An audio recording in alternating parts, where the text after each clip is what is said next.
CTET pro education channel में आपका स्वागत है। आज आपके लिए हम सब डिस्कस करने वाले हैं साइंस एनसीईआरटी क्वेश्चंस जो सीटेट सेकंड पेपर 2 जो होगा, और जो एग्ज़ाम होते रहते हैं पीईओ जो होने वाला है एग्ज़ाम, या यूपीएससी हो, कोई भी एग्ज़ाम हो, ये एनसीईआरटी एमसीक्यू हर जगह पूछे जाते हैं, आपको बहुत फ़ायदा देंगे।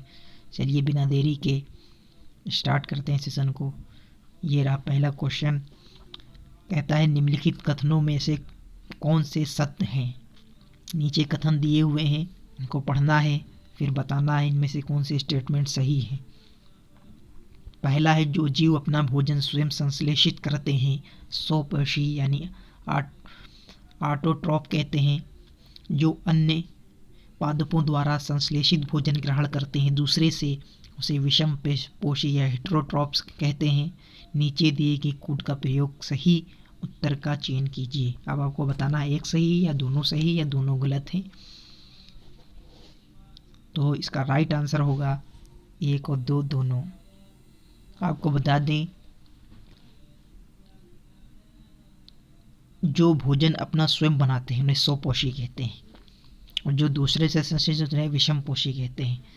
और जो मृत जिनके ऊपर ये जो विषम पोषी जिनके ऊपर आश्रित रहते हैं उसे परपोषी कहते हैं। क्या कहते हैं? परपोषी जिनके ऊपर आश्रित रहते हैं ये विषम पोषी, उनको परपोषी होस्ट्स कहते हैं। उनके होस्ट इंग्लिश में HOST होस्ट। आई होप समझ पाए होंगे। स्वपोषी जो अपना भोजन स्वयं संश्लेषित करते हैं, विषम पोषी जो दूसरे ऊपर आश्रित रहते हैं, और जिनके ऊपर आश्रित रहते हैं वो परपोषी होस्ट कहलाते हैं। चलिए आगे चलते हैं। ये रहा दूसरा क्वेश्चन, निम्नलिखित में से किसे पादप की खाद्य फैक्ट्रियां कहा जाता है? पत्ता, तना, जड़, शाख। नीचे दिए हुए कोड दिए हुए, ये चारों सही होंगे या इनमें से एक सही होगा या 2 सही होंगे या 3 सही होंगे, बताना है आपको। इसका राइट आंसर क्या होगा? इसका राइट आंसर होगा पहला, ए वाला, केवल पत्ता सही है, लीफ जिसको कहते हैं। ये फैक्ट्री कहते हैं, फूड फैक्ट्रीज, लीफ पत्ता। चलिए तीसरा क्वेश्चन ये रहा, निम्नलिखित में से प्रकाश संश्लेषण के लिए आवश्यक है, जो फोटोसिंथेसिस होती है, इसमें क्या चीज़ आवश्यक है? क्लोरोफिल, सूर्य का प्रकाश, कार्बन डाइऑक्साइड या जल। अब नीचे कोड दिए हुए, इनमें से बताना है कौन कौन चीज़ प्रयोग होती है फोटोसिंथेसिस में। नीचे ये इंग्लिश में भी लिखा हुआ है, आप नोट कर सकते हैं, नोट डाउन कर सकते हैं, स्क्रीनशॉट ले सकते हैं। जो इसका राइट आंसर होगा डी यानी ये आल। ये भी होगा, सूर्य का प्रकाश भी उपस्थित होनी चाहिए, कार्बन डाइऑक्साइड भी और जल भी। ये चारों चीज़ें आवश्यक हैं फोटोसिंथेसिस में, प्रकाश संश्लेषण में। चलिए आगे चलते हैं। अगला क्वेश्चन, प्रकाश संश्लेषण के संदर्भ में निम्नलिखित कथनों पर विचार कीजिए। प्रकाश संश्लेषण फिर क्वेश्चन आ गया।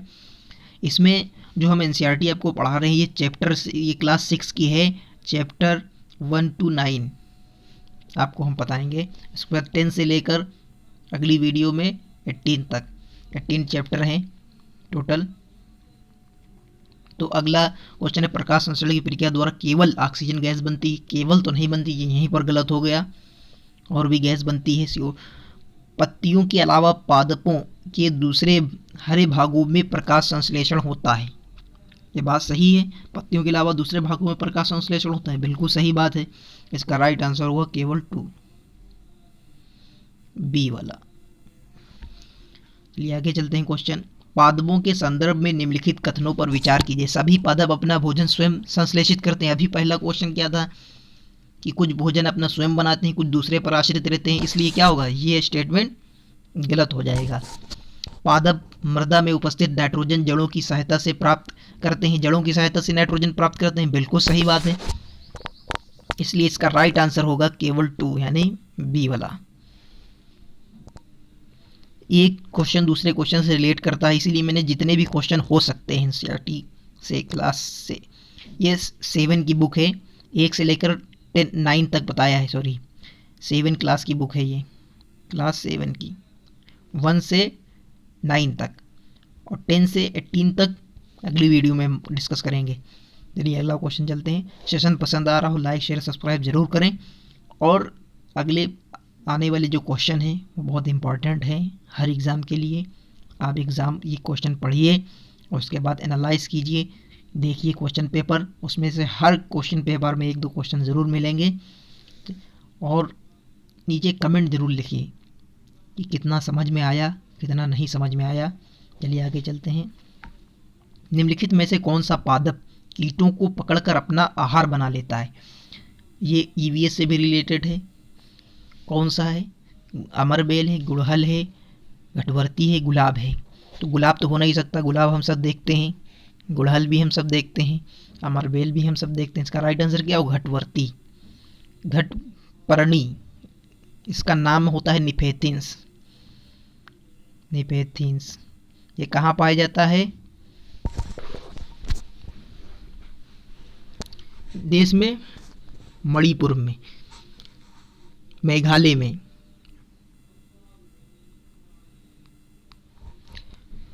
और ये कीड़ों को खाता है। निपेथिंस एक पेड़ है, घटवर्ती नाम, घटवर्णी उसे घटपर्णी कहते हैं उसे। आगे चलते हैं अगला क्वेश्चन। निम्नलिखित कथनों पर विचार कीजिए, फिर कथन पर विचार करना। ये हमने इसलिए क्वेश्चन रखे हैं कि आपसे ज़्यादा से एक क्वेश्चन में कई सारे क्वेश्चन इंक्लूड हो जाएं, इसलिए इस बात को ख्याल रखा गया है। चलिए अगला क्वेश्चन। ये पोषण जिसमें कुछ जीव एक दूसरे के साथ रहते हैं, अपना आवास एवं भोजन एक दूसरे के साथ बांटते हैं, सहजीवी संबंध सिम्बायोटिक रिलेशनशिप कहलाता है। बिल्कुल सही बात है। कुछ के पास क्लोरोफिल होता है, कुछ के पास नहीं होता है। क्लोरोफिल जिनके पास नहीं होता है पादप के पास, वो अपना भोजन नहीं बना सकते, और जो अपना भोजन नहीं बना सकते वो दूसरे पर आश्रित रहेंगे। तो वो जो क्लोरोफिल जिनके पास नहीं होता है वो उनको आवास देते हैं। किनको? जिनके पास क्लोरोफिल होता है वो अपना भोजन बनाते हैं और नाइट्रोजन को प्रोवाइड करते हैं। नाइट्रोजन प्रोवाइड होती है, क्लोरोफिल उनके पास होती है, फोटोसिंथेसिस होता है, भोजन बनता है, और वो भोजन जिनके ऊपर जिनसे नाइट्रोजन लिया है, आवास लिया है, उनको भोजन प्रोवाइड कराते हैं। यह सहजीवी संबंध है, ये आप समझ पाए होंगे। वह पोषण जिसमें जीव किसी मृत एवं विघटित जैविक पदार्थों के पोषण प्राप्त करते हैं मृत जीवी कहलाते हैं। सेप्रोट्रॉफिक न्यूट्रिशन कहते हैं। ये हमने पहले क्वेश्चन में बताया था।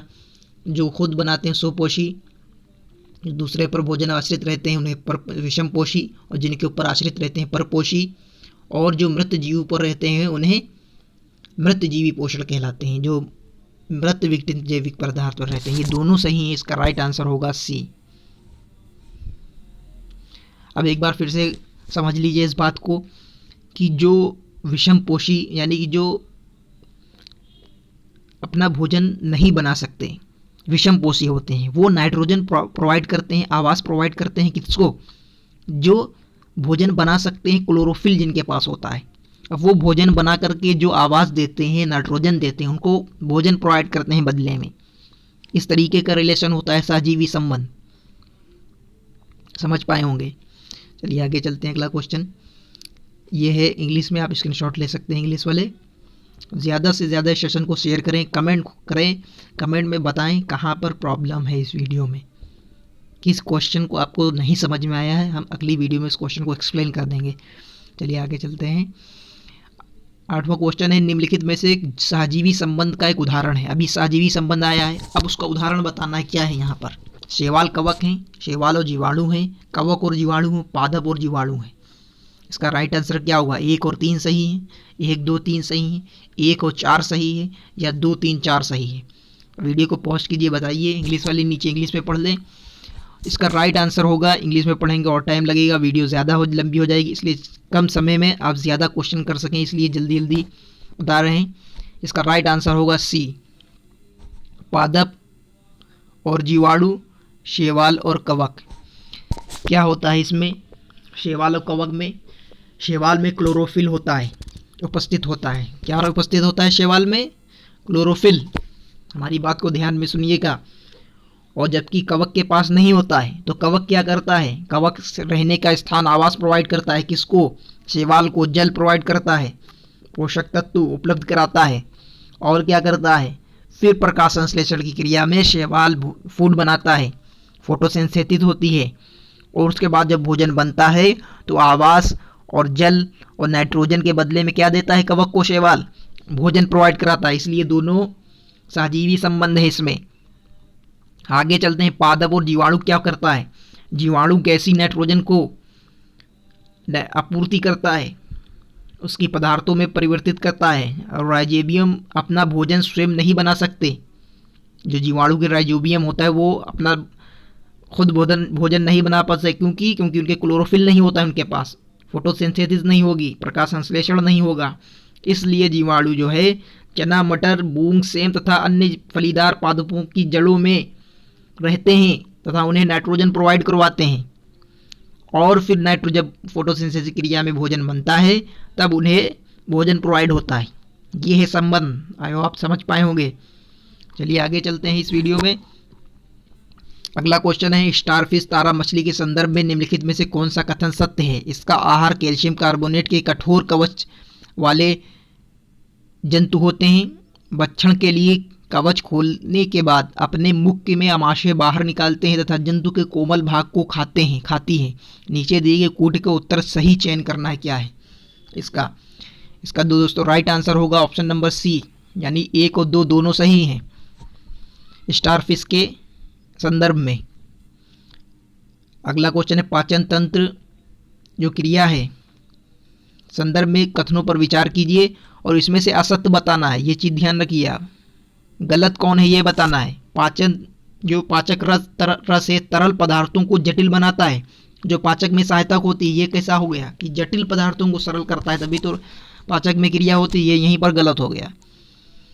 आमाशय की आंतरिक भित्ति, क्षुद्रांश तथा आहार नाल से संबंध ग्रंथियां पाचक रस स्रावित करती हैं, बिल्कुल सही बात है। इसलिए गलत क्या होगा, केवल 2 गलत है, 2 नहीं सॉरी, केवल 1 गलत है कि ये वाला गलत है, गलत ही बताना है, असत्य, यही मिस्टेक हो जाती है, ये मिस्टेक नहीं होना चाहिए। चलिए आगे चलते हैं। अगला क्वेश्चन, निम्नलिखित कथनों में से कौन सा सही है, सही बताना है। यकृत शरीर की सबसे बड़ी ग्रंथि है, क्या है ये, वाकई में बिल्कुल है, इसका मतलब ये सही है। यकृत पित्तरस स्रावित नहीं करता है, करता है, ये गलत हो गया। पित्तरस वसा के पाचन के लिए महत्वपूर्ण भूमिका निभाता है, क्या निभाता है, बिल्कुल सही निभाता है। इसके लिए इसका राइट आंसर होगा 1 और 3। इसमें 2, इसमें भी 2 है, इसमें भी 2 है, इसमें भी 2 है, तो ये ऑप्शन तो नहीं हो सकते कि वो गलत है, इसलिए कि ऑप्शन बचाए बी, ये सही हो जाएगा। गलत चीज़ भी कभी कभी फ़ायदा देती है, गलत पता हो हम सही जा सकते हैं। अमीबा के संबंध में निम्नलिखित कथनों पर विचार कीजिए। यह जलाशयों में पाया जाने वाला एक कोशिकी सिंगल सेल जीव है। अमीबा अपनी आकृति स्थिति निरंतर बदलता रहता है। अमीबा की कोशिका में एक कोशिका झिल्ली, एक गोल संघन केंद्र, एक कोशिका ध्रुव में बुलबुले के समान अनेक धमनियाँ होती हैं, धानियाँ जो होते हैं धब्बे जैसे। उपयुक्त से कौन सा सही ये बताना है आपको। इसका जो राइट आंसर होगा 1, 2, 3, ये तीनों सही हैं। किसी गर्म दिन की दोपहर में किसी खेत अथवा खुले मैदान में जमीन के ऊपरी की वायु कमदीप्त शिमर दिखाई देती है। ऐसा क्यों होता है, मतलब कहीं पर देखा होगा खुले मैदान में कभी कभी हवा जलती हो गर्मियों में, लो ऐसी उठती है, यहाँ पर जल रही है ज़मीन वगैरह है पड़ती है, लो उठती है, वो जलने कैसी महसूस होता है, तो क्या होता है, प्रकाश परावर्तन के कारण होता है उसका, यानी reflection, sunlight reflection, due to sunlight reflection. आगे चलते निम्नलिखित कथनों पर विचार कीजिए। इस पर अगर ये क्वेश्चन आपको पढ़ना है, ऑप्टिक्स इसको बोलते हैं, ऑप्टिक्स के अंदर आता है ये परावर्तन, रिफ्लेक्शन और रिफ्रैक्शन। अगर ये पढ़ना है आप कमेंट कीजिए, अगर कम से कम 50 कमेंट हो गए तो हम इस पर वीडियो बना देंगे रिफ्लेक्शन रिफ्रैक्शन पर। ये 10 मिनट की वीडियो होगी और रिफ्लेक्शन ख़त्म, एक बार में आपको समझ में आ जाएगा। फिलहाल क्वेश्चन पर ध्यान देते हैं। क्वेश्चन क्या कहता है, निम्नलिखित कथनों पर विचार कीजिए। पादपों के उगने के लिए सबसे अच्छी शीर्ष मृदा दोमट मृदा है। दोमट मृदा बालू चिकनी मिट्टी के खाद का मिश्रण है। गाद कणों का अमाप साइज बालू और चिकनी मिट्टी के कणों के अमाप के बीच का होता है। बलुई मिट्टी गेहूं, चना और धान उगाने के लिए उपयुक्त होती है। गलत, ये गलत है, क्योंकि बलुआ मिट्टी गेहूं चना खाद उगाने के लिए नहीं होती, इसलिए चौथा गलत है। चौथा इसमें है, ये भी गलत हो जाएगा। चौथा इसमें भी, ये भी गलत हो जाएगा। अब हमको देखना है ए सही या बी सही है। तो इसका राइट आंसर जो होगा बी, 1 2 3। अगला क्वेश्चन जी, इंग्लिश वाले स्क्रीनशॉट ले सकते हैं इसको। ये थोड़ा इसको डार्क करते हैं, अब दिखाई बड़ा होगा। कारखानों के अपशिष्ट कचरे में अम्लीय पदार्थ मिश्रित होते हैं। इनको जलाशयों में विसर्जित करने से पहले क्षारीय पदार्थ मिलाकर उदासीन किया जाता है। आमाशय में अम्ल की मात्रा बढ़ाने पर मैग्नीशियम हाइड्रोक्साइड से इसे उदासीन करने में सहायक होता है। चींटी के डंक के प्रभाव को नमी युक्त खाने का सोडा, सोडियम हाइड्रोजन कार्बोनेट तथा केलामाइन विलयन की सहायता से उदासीन किया जाता है। उपयुक्त में से कौन सा कथन सत्य है, ये बताना है आपको। 15 में आप फिर से क्वेश्चन को स्क्रीनशॉट ले सकते हैं। इसका राइट आंसर होगा 1 2 3, तीनों सही हैं। जो पाए जाते हैं कारखाने में अपशिष्ट पदार्थ वो अम्लीय होते हैं, उसमें पहले विसर्जित पदार्थ को क्षारीय में या उदासीन किया जाता है। अम्लीय की मात्रा बढ़ने पर मैग्नीशियम हाइड्रोक्साइड उदासीन करने में सहायक होता है, ये भी सही है। चींटी डंक के प्रभाव को नमी युक्त खाने का soda, sodium hydrogen carbonate, calamine विलयन की सहायता से उदासीन किया जाता है, ये भी सही है। इसलिए ये इंग्लिश में लिखा हुआ स्क्रीनशॉट ले सकते हैं आप।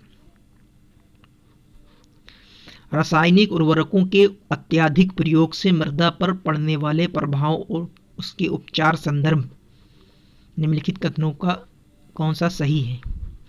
रासायनिक उर्वरक का अधिक प्रयोग मृदा को अम्लीय बना देता है। अत्यधिक अम्लीय मृदा को उदासीन करने के लिए उसमें जैव पदार्थ मिलाया जाता है। नीचे जो कोड दिए हुए हैं वो सही बताना, इसमें से क्या है। केवल एक सही, 2 सही, या दोनों गलत हैं, या दोनों सही हैं। तो इसका राइट आंसर होगा केवल 1। ये बात सही है, ए ऑप्शन सही है। केवल ए वाला कथन सत्य है। रासायनिक उर्वरकों का अधिक प्रयोग मृदा को अम्लीय बना देता है। ये इंग्लिश में आप स्क्रीनशॉट ले सकते हैं इसका। निम्नलिखित कथनों पर विचार कीजिए। उदासीन विलयन लाल तथा नीले लिटमस पेपर का रंग परिवर्तित नहीं करता। हल्दी, लिटमस, गुड़हल की पंखुड़ियाँ आदि प्राकृतिक रूप से पाए जाने वाले सूचक हैं। जब वर्षा जल में अम्ल की मात्रा अधिक होती है तो वह अम्लीय वर्षा कहलाती है, बात सही है। इसका राइट आंसर होगा 1 2 तीनों सही है। आई होप आपके 17 में कितने क्वेश्चन सही हैं ये आप कमेंट में बताएं, और जहाँ तक हो सके आप इसको खूब शेयर करें, सब्सक्राइब करें। इसी तरीके से वीडियो आपको आती रहेंगी। अगर पर्टिकुलर टाइम में आपको चाहिए तो कमेंट में ज़रूर बताएं इस वीडियो में आपको कितना एक्सपीरियंस मिला, इस वीडियो से शेयर करें। तब के लिए बाय बाय।